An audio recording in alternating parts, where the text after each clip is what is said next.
All right, listeners, this is Tech Policy Grind, a show all about the exciting, occasionally inspiring things happening in internet law and policy. My name is Emory, and this week I'm excited because I get to bring you along with me to RightsCon 2018, one of the coolest things I've gotten to do in my professional career so far. RightsCon is the world's leading conference on human rights in the digital age, with thousands of attendees, more than 450 panels, hosted over 3 days, 4 if you count Day Zero events last month in Toronto. I was there this year, Jerome was there too, as well as most everyone that's been on our show so far.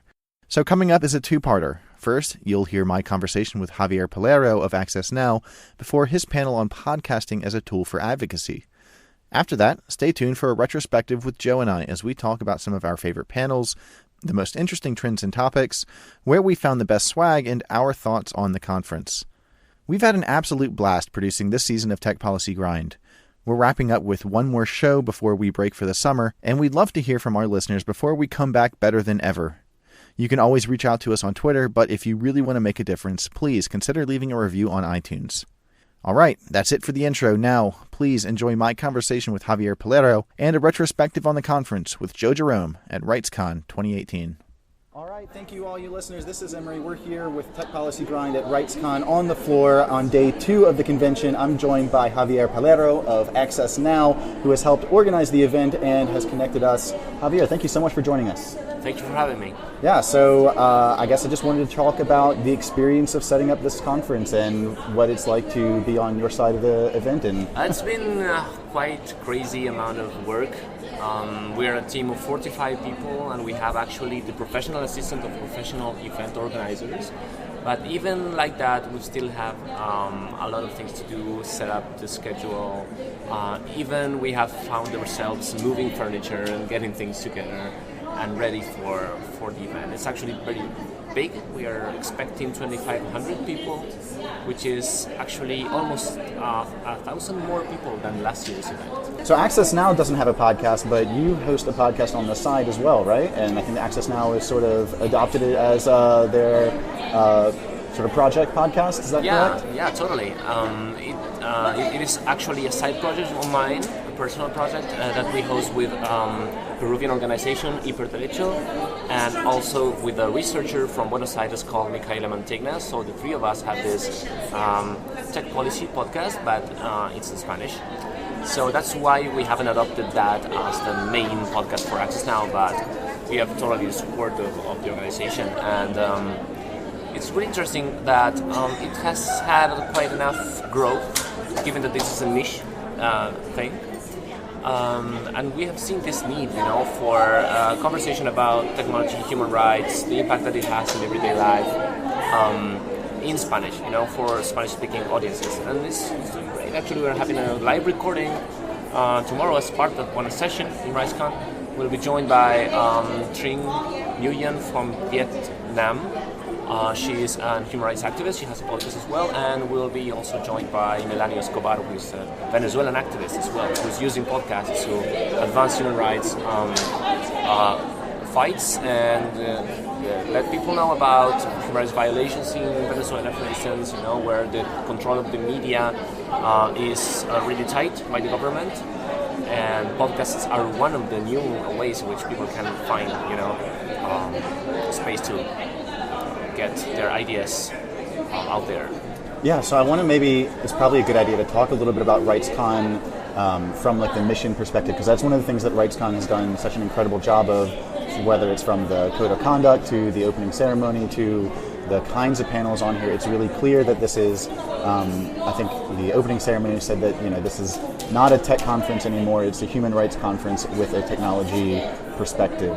And the ways that the panels and the panelists and the attendees here are all recognizing that these tech issues that we're dealing with are extremely impactful, especially on marginalized communities and on non-Americans and non-Westerners. And can we talk a little bit about maybe the philosophy behind RightsCon and how that's changed, or maybe what it embodies now?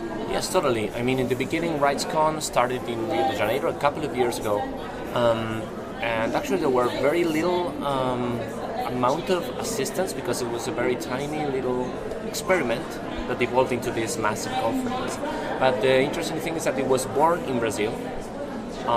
So it was born from the perspective of the Global South and from the perspective of communities that are underrepresented, maybe, right, in a global policy around technology. And something that is also interesting is that there is some work in progress all the time to try to grasp the needs of those who are in the ground. It's not easy. Actually, being a global organization hosting an international conference, sometimes you can miss the details and the nuances that make human rights work every day. But if you're connected to the communities, if you have strong networks of relationships, as we do, and also if you have an open heart and an open mind, you can start building up for things. Like the code of conduct is one example. That is something that we didn't just came up with. It's in a constant evolution. We have updated that. We are all the time receiving the feedback and looking for the feedback of the community. So I guess that having an open mind and an open heart, I guess, is the secret to try to do a really important and useful work in the field. So maybe we can also talk about the way that this con is bringing together activists, advocates. Like at the beginning, when we had a raise of hands, there's a really good mix of sort of civil society groups, but as well we also have some government folks. We've got a healthy amount of people from academia, a lot of students, a lot of young professionals. The ways that the con just connecting these groups for young professionals especially, it feels like it's a really good place to network. I know that, for example, on the Day Zero Young Leaders Summit, do you want to talk about what the thought process was behind organizing that Day Zero event? Well, actually, in general, the idea of having this word is a little bit controversial, right? But this multi-stakeholder approach to things.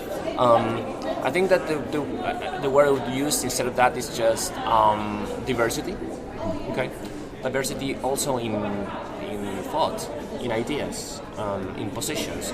So I think it's very interesting to have one place in which you can connect people from different perspectives, and you can see the power struggles behind policy legislation and policy regulation maybe in one panel or in one table. If the panel is properly organized, which is something that we also provide guidelines for, it should have geographical, gender, and also political diversity, in the sense of having, if possible, representatives from government, representatives from academia, technical sector, because something that is typical from tech conferences is that they are very specific to technical communities or to governments. If you go to the ITU, you will find mostly governments and telcos. If you go to ICANN, you will see people that is more oriented towards the technical aspects of the domain name system, and so forth.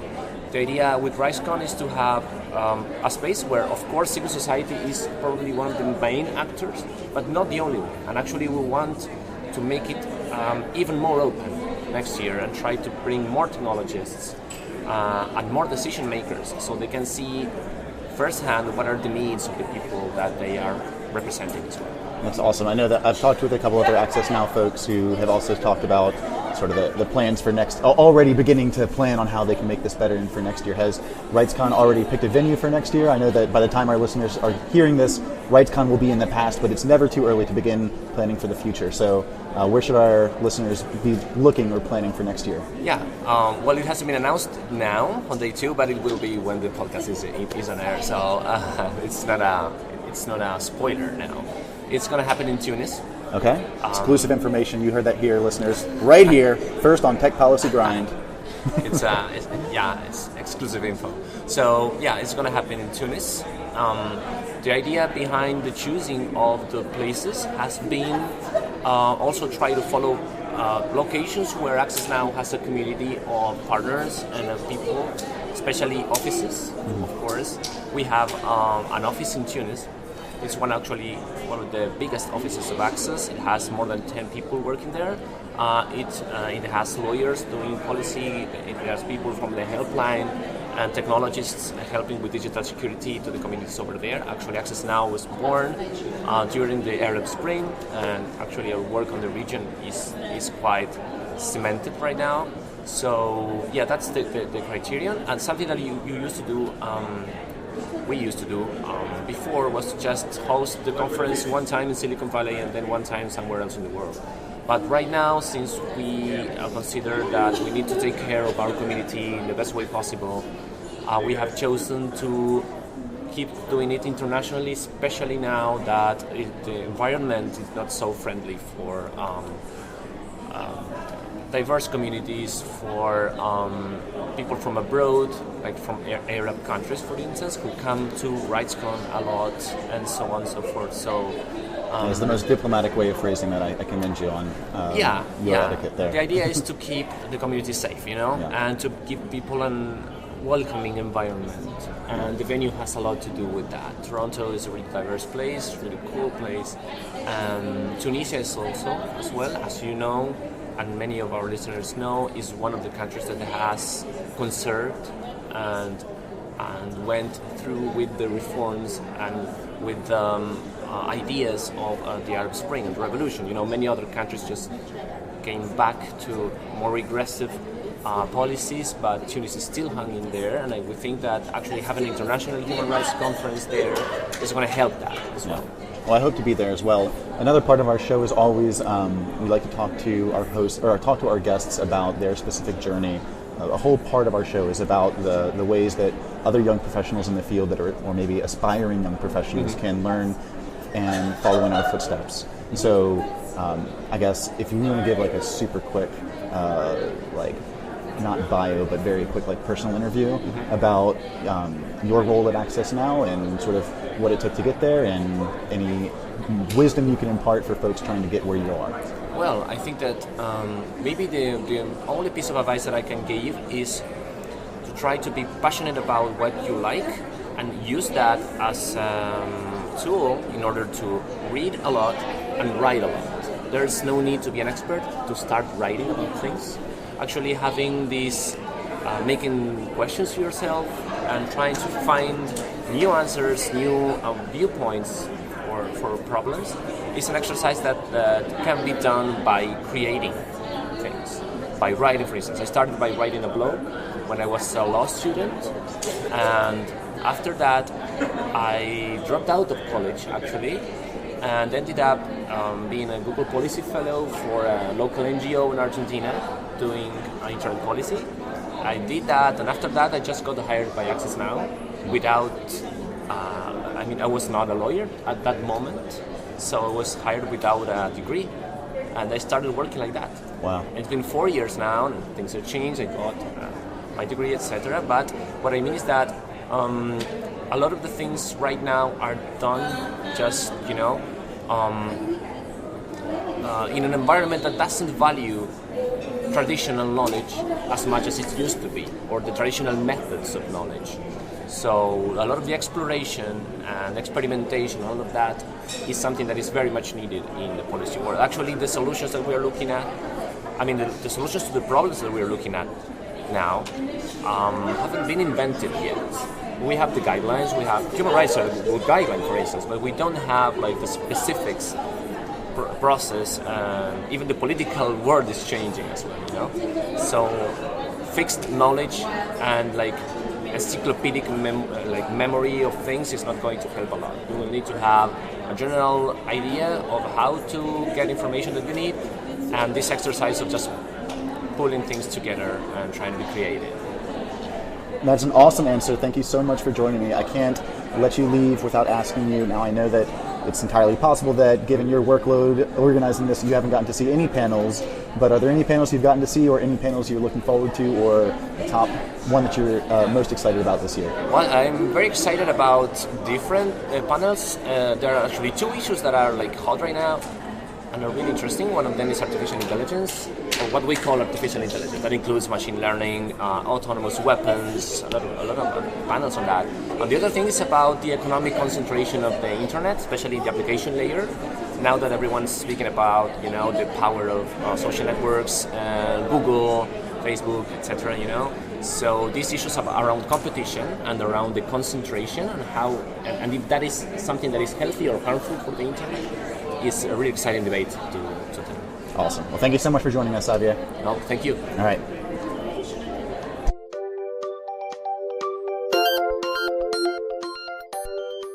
Well, I'm here with Joe Jerome. It is, I think a week and a half, 2 weeks after RightsCon now. 2 very, very long weeks. 2 very long weeks indeed. And I don't know about you, I still definitely have to continue following up on all the business cards and contacts we made at RightsCon this year. I had a great time. What did you think of the conference, Joe? I too had a great time. Boy, we're not going to have much of a debate there. I always think RightsCon is in some respects very, very inspiring because there's all sorts of people coming at you from the global south, interested in so many different issues. Yeah, can we pause on that? Because Access Now and RightsCon clearly leaned in on or recognized the importance of diversity, both in the panelists and the topics and in the presenters and in the attendance, and it really, really shone, I thought. That was something that was immediately apparent as soon as you go in, was just the huge diversity of viewpoints and everything that was being represented in. Right. And I give them a lot of credit for trying to do that, and having like a code of conduct. I actually felt pretty bad. I had a private meeting of VPN providers, and most VPN providers tend to be eccentric white guys. And so I had one of my colleagues who works in consumer protection. She was mocking me afterwards to say, did you just have me in there for diversity purposes? So I felt like I didn't do a sufficient job on my end of trying to make sure that my own sessions were adequately diverse. But I think that also highlights. I'm looking through my notes here. I don't think that I attended a single panel that was all men, much less all white men. Every single one was very consciously composed, I thought. They try to forbid that. So the thing that, as not someone who's, I guess I would say, a veteran of RightsCon, but who's gone to a couple of them, sometimes I feel like it tends to be a situation where people just sort of, you grab whoever's around and bring them into the room. And so whatever, you lock down a panel, but sometimes that doesn't really mean a whole lot because people like myself got double booked or people just can't make it. Mm-hmm. But we got to talk about your double booking, by the way. I was in the panel that I expected Joe to be in front of, and I was almost concerned that you had some issues like getting to the conference because I'm looking there left and right and actually sending messages like, Joe, I'm at your panel. Where are you? So what happened there? Downstairs talking. Downstairs presenting on something else at the exact same time. It's I feel sort of bad because sometimes, right? So I think this RightsCon was really interesting because usually Access Now flips between having a conference somewhere in the world and then in the United States, due to various political issues, they decided to boycott the U.S. and head to Toronto. But I actually thought being in Toronto was really refreshing. Again, I'm based in D.C. It's a swamp. It's nice to go someplace where just the air felt crisp. Yeah, absolutely. It was my first time in Canada as well, soaking up some of that sweet socialized healthcare and European sensibilities, I feel like. Right. It's like it's the midway point between socialist Europe and capitalist U.S. and the Canadians are just so. I think epitomized by poutine, which is like the most Western, like American centric meat, like clashes with like European tastes meal. I feel like just a bunch of fries smothered in gravy and cheese curds, which I had I think 3 or 4 different times during the 4 or 5 days I was there. Are you a poutine newbie? I mean, a lot of people that I was with. Really? Absolutely, totally a noob. Oh, see, now you have to you say you go to Vancouver, they've got all sorts of different varieties of poutine. So there's like Asian fusion poutine. I was always surprised at how many people. Maybe I'm originally from the Midwest, so cheese, gravy, carbs in some combination is pretty common. But I'm always surprised at how many people have not had poutine. Yeah, I mean, I was a little disappointed. I got told multiple times I was in the wrong city for great poutine. But it's still fun riding around the city. I got one of the bike shares that they've got and the numerous bike share programs they have in the city, and got to see some of the city while we were there. I thought it was a very beautiful town, a livable city. Right. I'm planning on. I didn't realize how close it was to DC by flight. I'm actually hoping to go back sometime. I thought was interesting, and this makes me feel sort of bad about RightsCon because part of it is you're trying to meet new people. But somebody put it to me pretty succinctly that RightsCon ends up being an opportunity for you to just sort of connect with people you currently work with. Mm-hmm. So a group of us, played hooky and like left, and went and just like hung out around Toronto, and we're dreaming up, wow, maybe in 5 to 10 years we can create some sort of tech policy advocacy organization up north, and yeah, it is one of for all of our listeners that aren't in the advocacy industry, advocacy fight the good fight world, advocacy industry. Ooh, I know. I'm gonna try to. I don't know. I'll leave that in. But for all of our listeners that aren't in advocacy, it can. It's not always easy to keep your morale high, and especially for the folks like us that aren't based in DC, like you are, Joe. We don't get the opportunity very frequently to meet up with some of our, our coalition and our allies. And it's so motivating. It's such an encouraging, inspiring feeling when you're just surrounded by people that are all fighting the good fight and fighting in a lot of the same ways that you are, and everyone's sort of sensibilities are all aligned. And yeah. Let me ask you, so as a fellow person that's a privacy advocate, so I always think what's really illuminating about RightsCon is privacy is, I think, basically just a minor track of the many, many things that are being covered, from free expression to just I always just go to free expression, but all over the place. I'm just wondering, did you have any sort of epiphany that some of the stuff you might be working on is first world problems compared to really some of the life or death digital civil liberties situations that some people in some really repressive countries are facing? Yeah, I mean, I feel very strongly about smart cities and biometrics, and but hearing the perspective from the global south is really illuminating. And the idea that we're sort of talking about this academically, or even like aspirationally, where we talk about these things that these things we'll be dealing with surely in 3, 4, 5 years down the line. We have time to talk about this, and it's easy for us to forget that there are people in the global south that are being affected by a lot of these things that we're sort of talking with esoterically on their day-to-day life. I think that brings up a great segue to some of the panels that we enjoyed. Let's see. Fingerprint on the Pulse, challenging the lack of privacy protections for biometric privacy. That was a really great panel, speaking of sort of biometrics in the global south. Speakers Wafia bin Hassin, Miguel Marachimo, Francis Monyang, Leandro Usaferi, and Jaira Basit, moderated by Lucy Purdon. I thought that was a really interesting look into these biometric databases that are just being deployed with no kind of data protection laws whatsoever, and the ways that that is sort of being wielded politically and authoritatively. Eye-opening, illuminating. Right. Well, I'm impressed that you had the names of everybody who was participating on your favorite panel. That's far more prep than I did. So I think also, I feel like if you go to enough things, it seems like there's just sort of trends that emerge. So you're concerned about lack of biometric protections. And then I think we both sat in on the Smart Cities, Smart Decisions session, which I actually think was my favorite. I think that's my favorite. I think that day 2, that was Smart Cities, Smart Decisions, the personal data of smart citizens. I do, of course. Speakers David Goodis, Curtis McBride, Teresa Scassa, and Bianca Wiley. Bianca's speaking those truths to power. I thought that was as someone who's tangentially trying to get interested in smart cities issues, I thought it was a really good all hands on deck type panel, where you had, I think, actual advocates dealing with smart city technologies being deployed in Toronto by virtue of the project that Sidewalk Labs is doing, and dealing with just feeling like their voices aren't being heard. And then it really sort of hammered home, for me at least, the real big problem with more consent, more notice. That's the thing. We're dealing with these issues that there's just not any good solutions to them. Where advocates, advocates are worried about not having their voice heard. Well, that's because they don't want to, their voice are only going to be poo-pooing this thing that everyone else thinks is inevitable and necessary. I mean, what was the consent is tricky. I have underlined and in quotation marks on my notes here.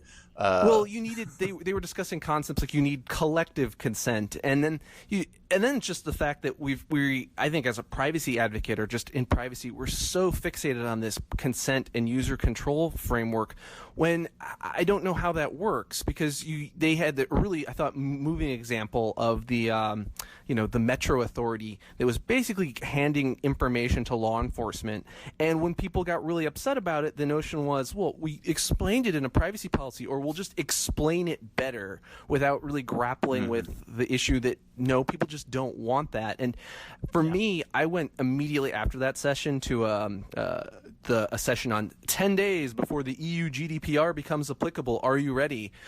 Which had Anne Kavukian, Isabelle Falk-Purton, Joe McNamee, and a representative from Microsoft. And I went to that, and it was back in this disconnect of, well, we just, we got to give people more consent and choices about stuff. And it just felt like there's a tremendous so disconnect. Broken. Yeah. Right. Yeah. I think that's the best way to describe it. Fundamentally broken. Yeah. So talking about names of panels that I think deserve to be highlighted, the other panel that I really loved was the Internet of Stranger Things. Did you check out that panel? I did not. My panel. Well, actually, what is the Internet of Stranger Things? So the Internet of Stranger Things, besides an excellently titled panel, was Amy Stepanovich from Access Now, as well as Bruce Schneier and Kevokian, talking about really, I think, some of the bigger or maybe more harmful hazards of IoT.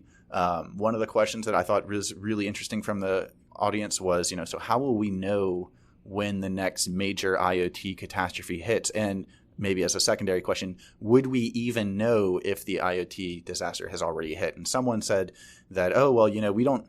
One of the great points was, look, we don't know if the first death from an IoT malware hasn't already occurred. It just wouldn't necessarily be that visible. And then Bruce Schneier chimed in. I thought this was just excellent. Bruce Schneier, he said, "Oh no! I'm sorry. You're still thinking about this all wrong. You're thinking about IoT as a data privacy and a security issue, when you need to be realizing that IoT, the real risk of IoT is that it impacts the real world. You will know when the next major IoT catastrophe happens because it will coincide with massive loss of life or property." I was like, well. Wow. He's always a very cheerful fellow. Yeah. I'm going to plug his book that I put on my wish list as soon as he chimed in. He said his book, Click Here to Kill Everybody, is a book talking about this issue that I'm definitely going to be checking out soon. It's definitely an issue that I think is getting more and more attention. We're right now, the Consumer Product Safety Commission is exploring. I was working on that today too. Yeah. Yay, comment writing, so much fun. Oh yeah. And I think the real challenge tends to be that at least it's really tough. You build an institution, a government institution, and it's very much focused on one thing. We've got the National Highway Traffic Safety Administration, for example, that's been monolithically focused on safety in cars, and they thought of that in terms of seatbelts. And now they really have to think about themselves. I mean, everybody is dealing with data, and they're data regulators, and that has just huge ramifications. And there's just not enough agency or institutional competency to do a lot of these things, and there's just either there's legal limitations on what folks can do, or there's just institutional resistance, and you really hope that we figure that out before something really bad happens. But yay. I am not even cautiously optimistic on that one, but it remains to be seen. So, did you meet anybody cool at RightsCon? Who was your favorite professional connection that you need to follow up with? Oh, I mean, so many Access Now folks. The organizers were just super helpful. I actually was at part of the Young Leader Summit as well, which was interesting and a great chance to sort of, get acclimated to the conference and like a little bit of a smaller scale before the full day. So there's some young folks there that I'm definitely trying to get into the Internet Law and Policy Foundry eventually. Way to bring things full circle. Master of segues. Which, by the way, I believe that we will have more information on that shortly, listeners. If you have been listening to the show for any period of time, you know that this is the Internet Law and Policy Foundry's podcast, the Internet Law and Policy Foundry being a collection of early career professionals in the tech law policy space, and we're all trying to help each other. So we are going to be discussing, or soon there will be information on how you can apply to be part of the next class of fellows. But yeah, I mean, I met so many people, way too many people to count, honestly. Amy Stepanovich, Javi from Access Now. I met Eva from the EFF, who I have sort of like been a Twitterer admirer for forever. And yeah, I mean, just the Privacy Coalition, getting to meet a lot of the folks that are working at CDT and OTI and New America, CTIA, all in the same room talking about these issues was incredibly inspiring. So I am guilty. I'm not sure how successful you have been or are generally at following up with business cards, but I definitely need to devote some time and actually finish, following up on connections. What about you? Oh yeah, no, that's how the game is played. I always my networking rule of thumb has always been to, give out 2 business cards, try and collect 2 business cards, and then randomly go say hi to someone and ask them about Game of Thrones.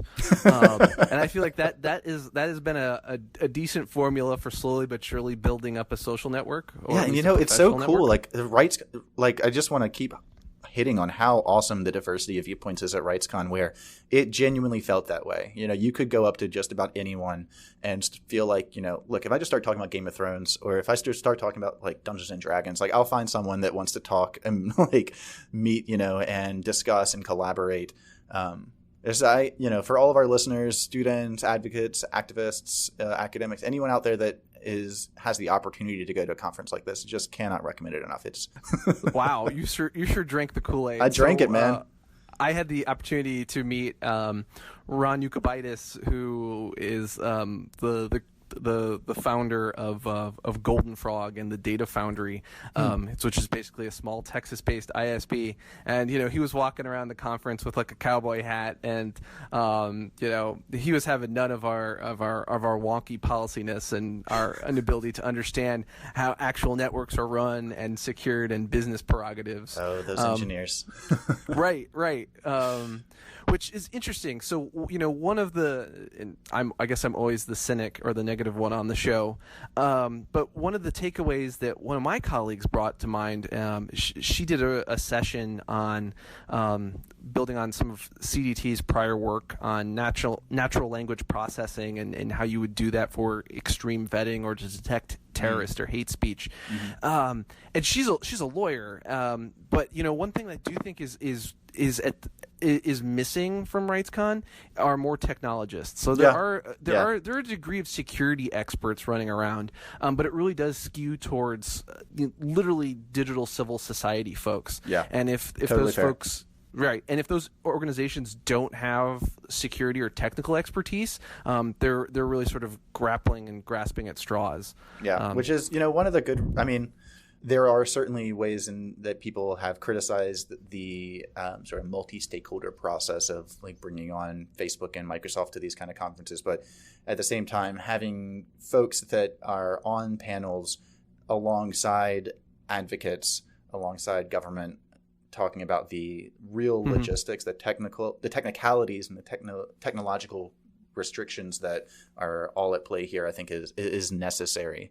And yeah, there's a couple times I was asking questions like, so are us advocates even talking about something that's possible or workable or right.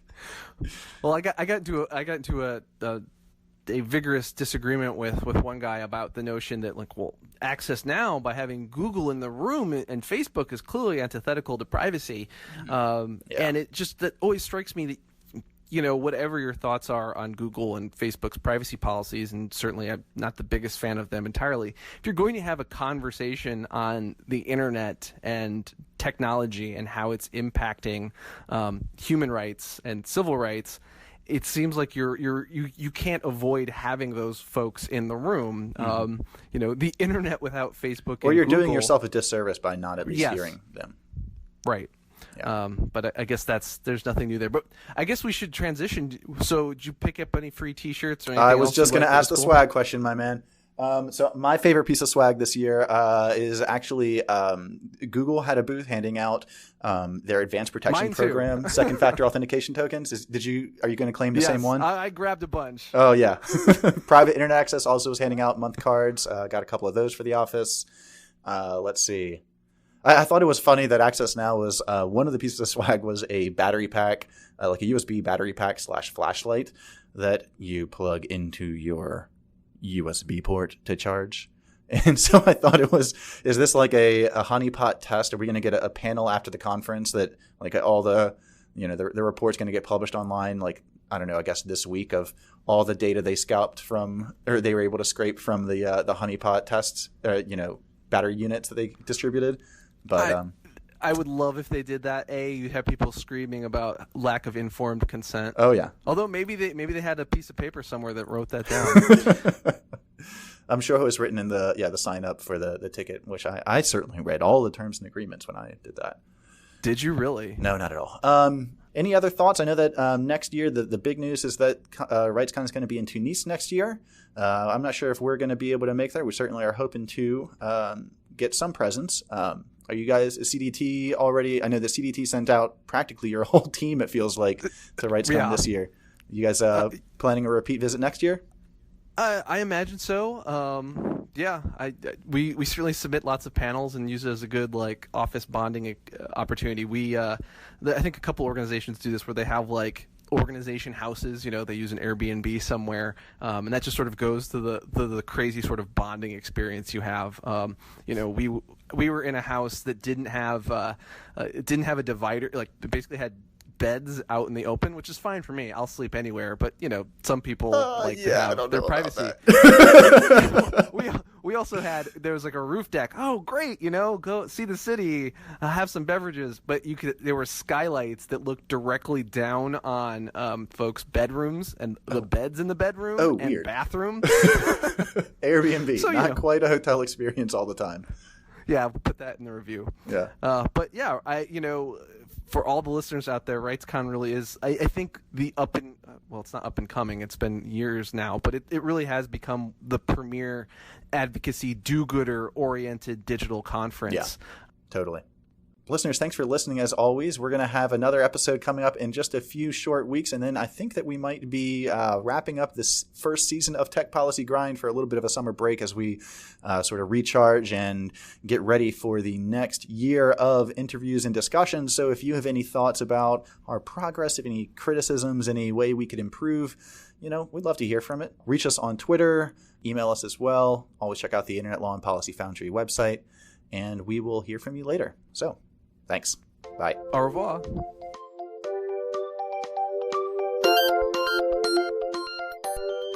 This has been an episode of Tech Policy Grind, a podcast from the Internet Law and Policy Foundry. We're a collection of early career professionals paving the way in the tech policy world, and we really hope you enjoyed the show. If you like what you just heard, it would be a huge help and mean a lot to us if you could head over to iTunes and leave a rating and a review. If you don't have iTunes, maybe just share the show with a friend. You can follow us on Twitter at Tech Policy Grind and keep your ears peeled for new episodes twice a month on alternating Mondays. We want to thank Ali Sternberg for producing the intro and outro music for the show, and thank you all for listening. So, until next time, thanks.